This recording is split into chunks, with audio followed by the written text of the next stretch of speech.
Anda mengatakan Pak mati itu sakit. Apa yang Anda rasakan waktu itu? Rasa dada sesak, terus sakitnya tuh seperti ditusuk pedang, terus seperti kulit binatang Dikuliti gitu? dikuliti hidup-hidup. Sakit sekali waktu itu Sakit rasanya? sekali. Terus di dada saya terasa sesak.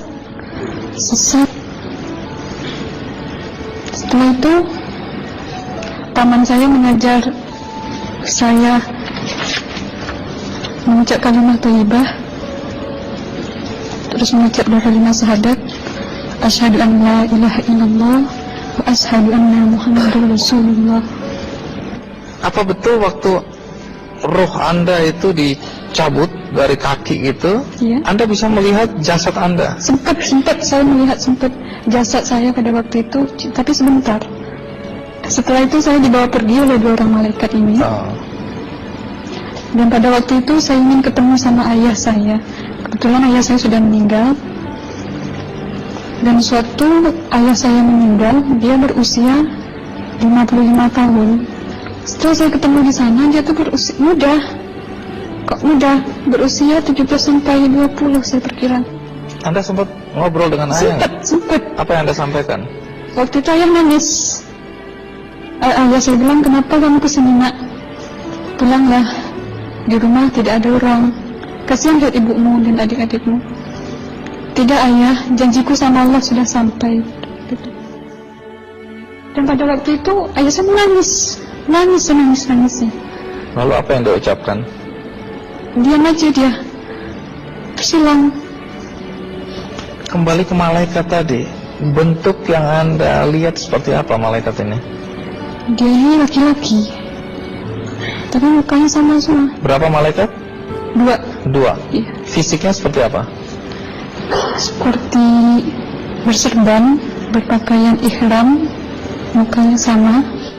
Wajahnya seperti apa? Wajahnya sulit saya gambarkan. Yang jelas dia ini sama, dua-dua itu sama rupanya. Apakah ada ucapan dari 2 sosok yang Anda anggap malaikat itu? Ada. Apa kata mereka? Waktu itu saya mengalami perjalanan spiritual. Saya disoal oleh malaikat itu dengan sebutan Ma ayyutuka, siapa Tuhanmu? Tanya. Waktu itu ruh saya menjawab, Tuhanku adalah Allah. Siapa pemimpinmu? Pemimpinku adalah Nabi Muhammad Sallallahu Alaihi Wasallam. Mana kiblatmu? Kiblatku adalah Ka'bah. Siapa kedua orang tuamu?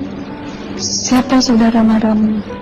Terus saya diperjalankan. Setelah itu kedua orang malaikat ini memimpin tangan saya, tangan kiri saya, membawa saya ke satu tempat, menduduki saya di sebuah kursi. Pada waktu itu kursinya tuh empuk, mungkin 8 busanya ya, cantik.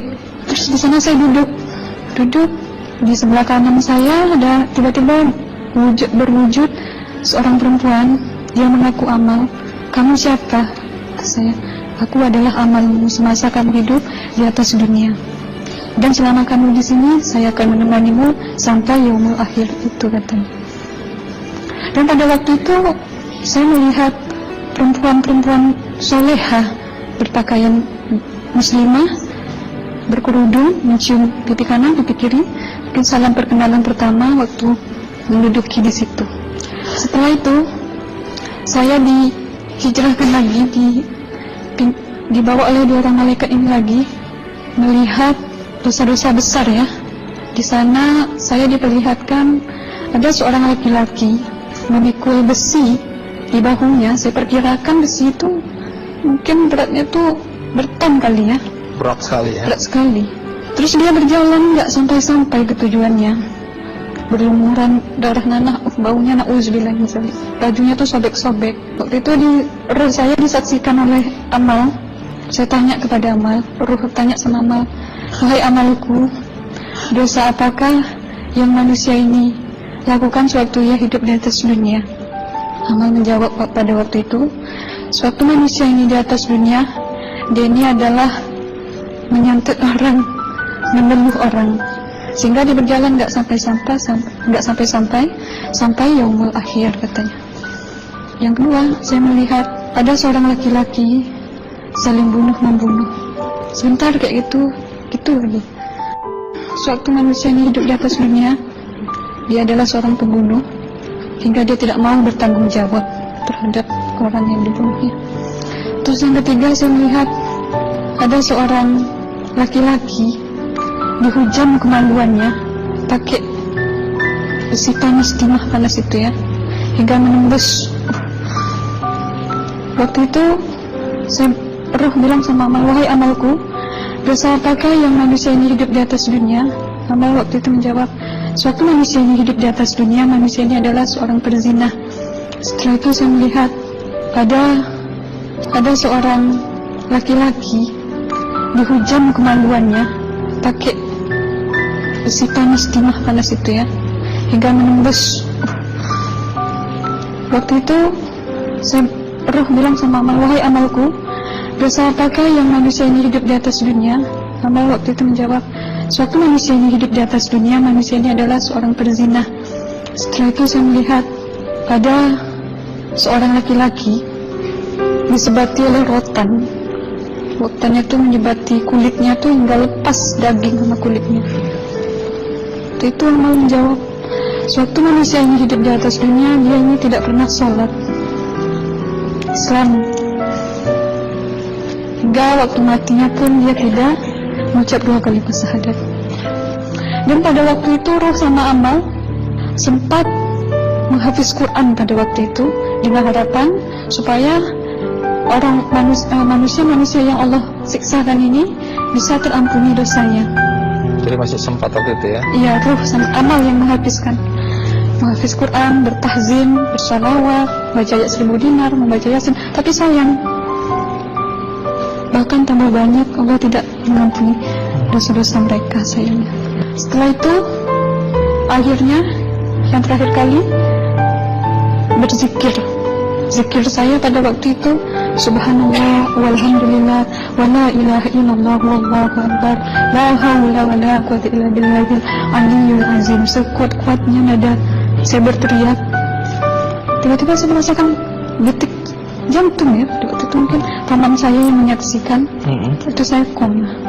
Disitulah sebenarnya Anda kembali ke jasad ya? Iya, benar. Jadi banyak sekali Anda menyaksikan kejadian-kejadian di alam sana ya.